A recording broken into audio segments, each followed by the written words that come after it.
আবারও কক্সবাজারে পাহাড় ধসে 4 জনের মৃত্যু, আহত 10, সরিয়ে নেওয়া হলো খাগড়াছড়ির ঝুঁকিপূর্ণ এলাকার বাসিন্দাদের। টানা বৃষ্টিপাতে বিভিন্ন জেলায় বন্যা পরিস্থিতির অবনতি, নদী তীরবর্তী এলাকায় ভাঙন, দুর্ভোগে বানভাসীরা। এবং কৃত্রিম প্রজননের মাধ্যমে বাজারে ফিরছে স্বাদুপানির মাছ, 2021 সালের মধ্যে 42 মেট্রিক টন উৎপাদনের প্রত্যাশা।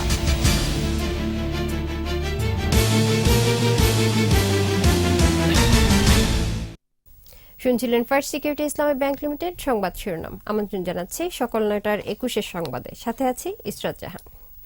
এছাড়াও সংবাদে আরও থাকছে, কানাডা, অস্ট্রেলিয়া সহ বিভিন্ন দেশে জনপ্রিয় ট্রি হাউস রিসোর্ট, কর্মব্যস্ততার একঘেয়েমি কাটাতে পর্যটকদের ভিড়।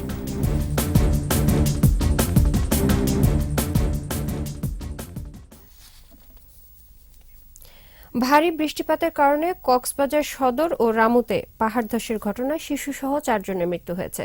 আহত অবস্থায় উদ্ধার করা হয়েছে 10 জনকে। উদ্ধার অভিযান চালাচ্ছে ফায়ার সার্ভিস।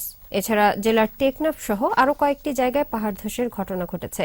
এদিকে খাগড়াছড়িতে পাহাড় ধসের আশঙ্কায় ঝুঁকিপূর্ণ এলাকার বাসিন্দাদের সরিয়ে নিয়েছে প্রশাসন। প্রতিনিধিদের সহায়তায় আরও জানাচ্ছেন রাশেদুল আলম রাসেল। রাতভর টানা বর্ষণের ফলে মঙ্গলবার ভোর 4টার দিকে কক্সবাজার শহরের কলাতলী লাইট হাউস এলাকা এবং রামু উপজেলার মিঠাছড়ি ইউনিয়নের চেইন্দা এলাকায় পাহাড় ধসে হতাহতের ঘটনা ঘটে।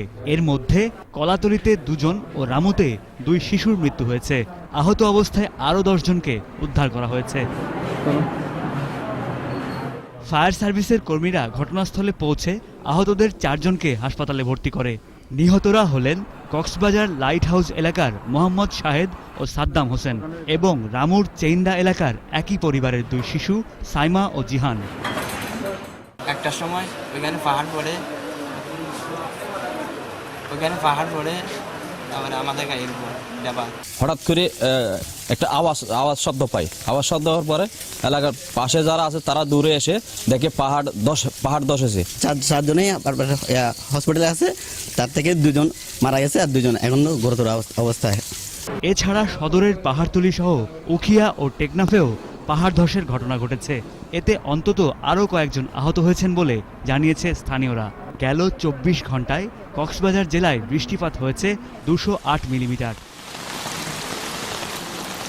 অপরদিকে খাগড়াছড়ির বিভিন্ন এলাকায় ভারী বৃষ্টির কারণে পাহাড়ের গায়ে ফাটল দেখা দিয়েছে। জেলা সদরের শালবন ও মোহাম্মদপুর এলাকায় 4টি ঘর আংশিক ক্ষতিগ্রস্ত হয়েছে। প্রাণহানির আশঙ্কায় মাইকিং করে সেখানকার বাসিন্দাদের সরিয়ে নিয়েছে প্রশাসন। শালবনের একটি ডরমিটরিতে 10টি পরিবার ও দীঘিনালা উপজেলার রশিকনগর এলাকায় আশ্রয় কেন্দ্রে আরও 7টি পরিবার আশ্রয় নিয়েছে। এছাড়া পাহাড় ধসের ঝুঁকিতে রয়েছে সবুজবাগ ও কলাবাগান সহ বেশ কয়েকটি এলাকা। রাশেদুল আলম রাসেল, 21 টেলিভিশন। টানা বৃষ্টিপাতের কারণে দেশের বিভিন্ন জায়গায় বন্যার অবনতি হয়েছে। পদ্মার পানি বাড়ায় প্লাবিত হচ্ছে দেশের মধ্যাঞ্চলের বিভিন্ন এলাকা। ভাঙনের কবলে পড়েছে নদী তীরবর্তী এলাকা। উত্তরে সার্বিক বন্যা পরিস্থিতির উন্নতি হলেও যোগাযোগ ব্যবস্থা নষ্ট হয়ে যাওয়ায় স্বাভাবিক হয়নি দুর্গতদের জীবন। এদিকে মৌলভীবাজারের কুশিয়ারা নদীর পানি বিপদসীমার নিচে থাকলেও মানবেতর দিন কাটাচ্ছেন বানভাসীরা। প্রতিনিধিদের সহায়তায় আফসানা নীলার রিপোর্ট। সাতক্ষীরার আশাশুনিতে কলঘেঁশিয়া নদীর বেড়িবাঁধ ভেঙে প্লাবিত হয়েছে 3টি গ্রাম আর 1,500 বিঘা মৎস্যঘের। জেলার গাজীপুর, কাকরাবুনিয়া ও বলাডাঙ্গা গ্রামের মানুষ এখন পানিবন্দী। একই সাথে মৎস্যঘের ও ফসলি জমি প্লাবিত হওয়ায় বিপাকে পড়েছে এসব মানুষ। ভেঙে যাওয়া বাঁধ সংস্কারে স্থানীয় চেয়ারম্যানের নেতৃত্বে স্বেচ্ছাশ্রম দিচ্ছেন 2 শতাধিক এলাকাবাসী। শরীয়তপুরের নড়িয়া, জাজিরা ও ভেদরগঞ্জ উপজেলার পদ্মাপাড়ের গ্রামগুলোতে দেখা দিয়েছে তীব্র নদী ভাঙন। সহায় সম্বল হারিয়ে নিঃস্ব হয়ে পড়ছে এখানকার মানুষ। এই যে বাড়িঘর বিলীন হয়ে যেতেছে, একটা স্কুল পাশে সেটা বিলীন হয়ে যাবে, বাজারটা বিলীন হয়ে গেছে, কিন্তু গভর্নমেন্টের কাছ থেকে এই পর্যন্ত আমরা কোনো আশ্বাস পাইতেছি না। গাঙের দিকে আরো 100-120 হাত আছিল, আর এখন 120-30 হাত এদিকে দক্ষিণে ভাঙ্গা আসতেছে। মানুষের বাড়িতে থাকতেছে, নিজের তো ঘর দরজা নাই। এদিকে উত্তরে বন্যার পানি কমলেও কমছে না দুর্ভোগ। গাইবান্ধা, সাঘাটা, ফুলছড়ি, সুন্দরগঞ্জ ও সদর উপজেলার বিভিন্ন চরাঞ্চলের রাস্তাঘাটে পানি থাকায় ব্যাহত হচ্ছে যোগাযোগ। খাদ্য সংকট দেখা দিয়েছে এসব এলাকায়। মৌলভীবাজারে বিপদসীমার নিচে নেমেছে কুশিয়ারা নদীর পানি। কিন্তু টানা বন্যায় চরম দুর্ভোগ পোহাচ্ছেন প্রায় 2.5 লাখ মানুষ। এক মাস থাকি আছি আমরা, একদিন পাইছি চাল। আফসানা নীলা, 21 টেলিভিশন। আজ থেকে শুরু হচ্ছে জেলা প্রশাসক সম্মেলন। প্রশাসনিক কর্মকাণ্ড আরো গতিশীল করার লক্ষ্যে সরকারের নীতি নির্ধারকদের সাথে জেলার প্রধান প্রশাসনিক কর্মকর্তাদের বার্ষিক এ সম্মেলন 3 দিন ধরে চলবে। সোমবার সচিবালয়ে ব্রিফিংয়ে মন্ত্রিপরিষদ সচিব এম শফিউল আলম জানান, মন্ত্রীবর্গ, উপদেষ্টাবৃন্দ, প্রতিমন্ত্রী, উপমন্ত্রী এবং 52 মন্ত্রণালয়ের সচিবরা এই সম্মেলনের 22টি সাধারণ ও 18টি কর্ম অধিবেশনে অংশগ্রহণ করবেন। প্রধানমন্ত্রী শেখ হাসিনা সকাল 10টায় প্রধানমন্ত্রীর কার্যালয়ে সম্মেলন উদ্বোধন করবেন। সরকারের বিভিন্ন নীতিমালা, নির্দেশনা, অগ্রাধিকার প্রকল্প বাস্তবায়নের উপায় তথা কার্যকর ও আইন শৃঙ্খলা বজায় রাখার লক্ষ্যে মাঠ পর্যায়ের কর্মকর্তাদের প্রস্তাবনা নিয়ে আলোচনার জন্য প্রতি বছর এই সম্মেলন আয়োজন করা হয়। প্রতিদিন খাদ্যে প্রাণীজ আমিষের প্রায় 2/3 যোগান আসে মাছ থেকে, অথচ দেশের 64 প্রজাতির স্বাদু পানির মাছ এখন বিলুপ্ত প্রায়। তবে কৃত্রিম প্রজননের মাধ্যমে এসব মাছ ফিরিয়ে আনার চেষ্টা চলছে। ইতিমধ্যে 17 প্রজাতির মাছ ফিরে আসছে প্রজনন পদ্ধতিতে। সংশ্লিষ্টরা আশা করছেন 2021 সালের মধ্যে 42 লাখ মেট্রিক টন মাছ উৎপাদনে সক্ষম হবে বাংলাদেশ। মৎস্য খাতের সাফল্য ও সম্ভাবনা নিয়ে আকবর হোসেন সুমনের ধারাবাহিক প্রতিবেদনের 3য় পর্ব আজ। মাছে ভাতে বাঙালি, শুধু উৎসব নয়, প্রতিটি দিনই পাতে মাছ না হলে রোচে না বাঙালির একবেলা। মানবদেহে প্রাণীজ আমিষের 60% চাহিদা মেটায় মাছ, অথচ এখন 64 প্রজাতির দেশি মাছ প্রায় বিলুপ্ত। মৎস্য অধিদপ্তরের তথ্য মতে দেশের জলাশয়ে রয়েছে 260 প্রজাতির মিঠা পানির মাছ। এছাড়া রয়েছে বিদেশি মাছ 12 প্রজাতির, মিঠা পানির চিংড়ি 24 প্রজাতির, সামুদ্রিক মাছ 475 প্রজাতির আর সামুদ্রিক চিংড়ি 36 প্রজাতির। বিলুপ্ত প্রায় মাছ ফিরিয়ে আনতে সরকারি বেসরকারি প্রায় 1000-এর বেশি প্রতিষ্ঠান কাজ করছে বেশ কয়েক বছর ধরে। গবেষণার ফলে বাজারে পাওয়া যাচ্ছে প্রায় 17 প্রজাতির দেশি মাছ। বিপন্ন মাছকে আমাদের খাবার টেবিলে ফিরিয়ে আনার জন্য আমরা কিন্তু বাংলাদেশ মৎস্য গবেষণা ইনস্টিটিউটের পক্ষ থেকে গবেষণা করছি এবং ইতিমধ্যে 17টি মাছের আমাদের কৃত্রিম উপায়ে পোনা উৎপাদন এবং চাষাবাদ প্রযুক্তি উদ্ভাবন করেছি। এই উদ্ভাবনের ফলে এগুলি মাঠ পর্যায়ে ব্যবহৃত হচ্ছে, যার কারণে সাম্প্রতিককালে এই সকল মাছের প্রাপ্যতা কিন্তু বৃদ্ধি পেয়েছে এবং তার দামও কিন্তু সাধারণ মানুষের ক্রয় ক্ষমতার মধ্যে আছে। প্রতি বছর মাছের উৎপাদন বাড়ছে 1 লাখ মেট্রিক টনের বেশি। সংশ্লিষ্টরা আশা করছেন আগামী 5 বছরে লক্ষ্যমাত্রা পূরণে সক্ষম হবে বাংলাদেশ। বদ্ধ জলাশয়, বিশেষ করে আমরা পুকুরের কথা যদি বলি, সেখানে আমাদের উৎপাদনের যে এখন পরিমাণ প্রায় 4300 কেজি পার হেক্টরে উৎপাদন, কিন্তু সেই তুলনায় আমরা যদি প্লাবনভূমি কিংবা আমরা নদ নদীর কথা চিন্তা করি, উৎপাদন কিন্তু খুবই কম। প্রায় 1200-র মতো হ্যাচারি কিন্তু বাংলাদেশে আছে যারা রেণু উৎপাদন করতেছে এবং আমরা পোনা সরবরাহ করছি।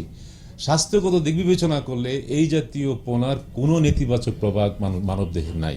ব্যবসা কিংবা প্রয়োজন মেটানোর তাগিদে মাছের উৎপাদন বৃদ্ধি করলেও স্বাস্থ্য সুরক্ষার বিষয়টি গুরুত্ব দিচ্ছেন সংশ্লিষ্টরা। আকবর হোসেন সুমন, 21 টেলিভিশন, ঢাকা। নিচে ইসলামী ব্যাংক বিরতি। যখন ফিরছি তখন অন্যান্য খবরের সঙ্গে আরো থাকবে। পণ্য জট কমাতে মংলা বন্দরে 255টি বিলাসবহুল গাড়ি নিলামে, আমদানিকারকদের বিরুদ্ধে শুল্ক ফাঁকির অভিযোগ। আবার আমন্ত্রণ সকাল 9টার 21 সংবাদে। নারায়ণগঞ্জের রূপগঞ্জের পূর্বাচল থেকে আরো 6টি এসএমজি উদ্ধার করেছে পুলিশ। সোমবার বিকেলে 5 নং সেক্টরের লেকের উপরে একটি পানির ড্রেন থেকে পলিথিনে মোড়ানো অবস্থায় এসএমজিগুলো উদ্ধার করা হয়। স্থানীয় এক ব্যক্তি অস্ত্রগুলো দেখতে পেয়ে পুলিশে খবর দেয়। এ নিয়ে 2 মাসে ওই এলাকায় মোট 74টি এসএমজি উদ্ধার করল আইনশৃঙ্খলা বাহিনী।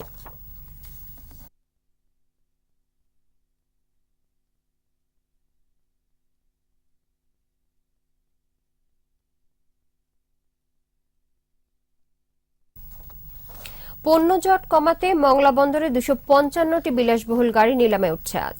একই সাথে 36টি কন্টেইনারে থাকা সুপারি, ফেব্রিক্স, মেশিনারিজ সহ বিভিন্ন কমার্শিয়াল পণ্য নিলাম হবে।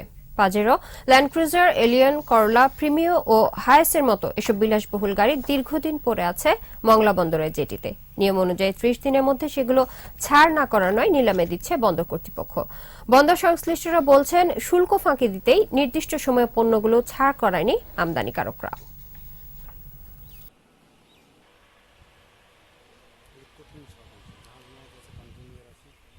কিছু কিছু গাড়ি আমদানি শর্ত না মেনে আমদানি করা হয়, সেক্ষেত্রে তারা ছাড় করে নিয়ে যেতে পারেন না, সেক্ষেত্রে গাড়িগুলো নিলামের আওতায় চলে আসে। এ জাতীয় গাড়িগুলো দীর্ঘদিন পড়ে থাকার করে একদিকে যেমন গাড়ির মানগুলি নষ্ট হচ্ছে, তার মূল্যবান তার যে মূল্য সেটি তারা হারাচ্ছে, পাশাপাশি বন্দরের জায়গাগুলি দখল করে থাকার কারণে অন্য অন্য যে বিভিন্ন সময় যে নতুন যে গাড়িগুলো সম্পত্তি আমদানি করা হচ্ছে আসছে এই বন্দরের মাধ্যমে, সেগুলো সংরক্ষণের জায়গার স্থান সংকুলনের। আবার নিচ্ছে ইসলামী ব্যাংক বিরতি। যখন ফিরছি তখন অন্যান্য খবরের সঙ্গে আরো থাকবে। আজ আনুষ্ঠানিকভাবে বিদায় নিচ্ছেন ভারতের প্রথম বাঙালি রাষ্ট্রপতি প্রণব মুখার্জি। আরব চ্যাম্পিয়ন্স লিগে আল মেরিখের বিপক্ষে 1-1 গোলে ড্র করেছে আল হিলাল। আবারও স্বাগত সকাল 9টার 21 সংবাদে। আন্তর্জাতিক সংবাদ।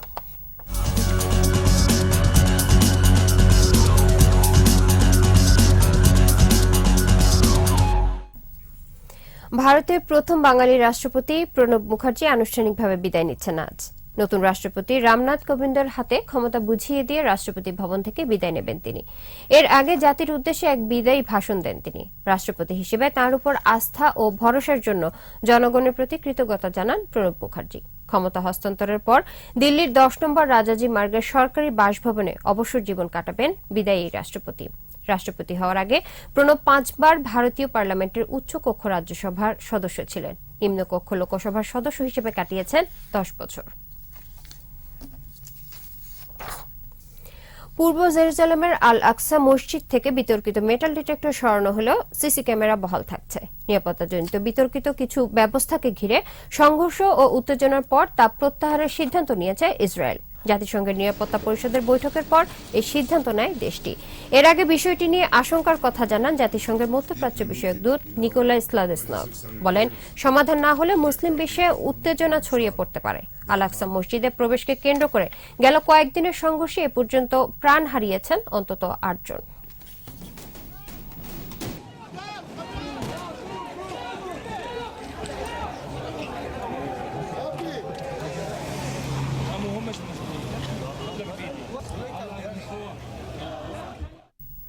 এবার খেলার খবর।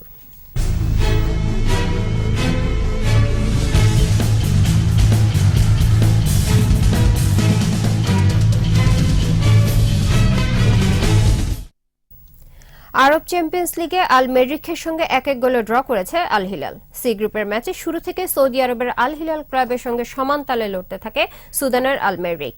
পিছিয়ে পড়েও 1-1 গোলে ড্র করে তারা। ম্যাচের 26 মিনিটে ইসাম সামিলা গোলরক্ষককে কাটিয়ে ঠান্ডা মাথায় ফাঁকা পোস্টে গোল করলে 1-0 এগিয়ে যায় আল হিলাল। এরপর গোল পরিশোধের জন্য মরিয়া হয়ে আক্রমণ চালায় আল মেরিখ। 71 মিনিটে মাদিনার দর্শনীয় গোলে সমতা আনে আল মেরিখ।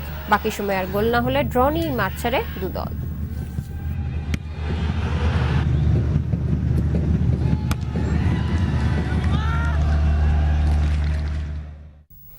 ম্যাক্সিমিলিয়ানকে হারিয়ে জার্মান ওপেন টেনিসের দ্বিতীয় রাউন্ডে উঠেছে চতুর্থ বাছাই গিলেস সিমন। হ্যামবুর্গে প্রথম সেটে ম্যাক্সিমিলিয়ানকে 6-2 গেমে সহজেই হারান সিমন। তবে দ্বিতীয় সেটে ঘুরে দাঁড়ান অবাছাই ম্যাক্সিমিলিয়ান। 6-4 গেমে সেট জিতেন তিনি। এরপর তৃতীয় ও ফাইনাল সেটে আর কুলিয়ে উঠতে পারেনি ম্যাক্সিমিলিয়ান। 6-4 গেমে সেট হেরে টুর্নামেন্ট থেকে বিদায় নেন তিনি। আর দ্বিতীয় রাউন্ডে জায়গা করে নেন সিমন। পরবর্তী রাউন্ডে জার্মানির ফিলিপ কোলোসোফ্রিবার্গ অথবা রাশিয়ার অ্যান্ডি রুবেলের বিপক্ষে খেলবেন।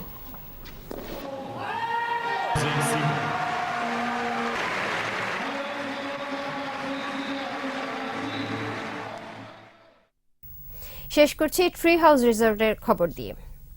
পর্যটকদের কাছে জনপ্রিয় হয়ে উঠছে ট্রি হাউস রিসর্ট। তাই তো কানাডা, অস্ট্রেলিয়া সহ বিভিন্ন দেশে গাছের ডালের উপর তৈরি হয়েছে বাড়ি। শুধু বাড়িই নয়, গাছের মগডালে আছে রেস্টুরেন্ট। কোলাহল, দূষণ আর কর্মব্যস্ততার একঘেয়েমি জীবনের অবসাদ দূর করতে কিছুদিনের জন্য পর্যটকরা সময় কাটাচ্ছে ট্রি হাউসে। আরো জানাচ্ছেন তানসিনা মিথিলা।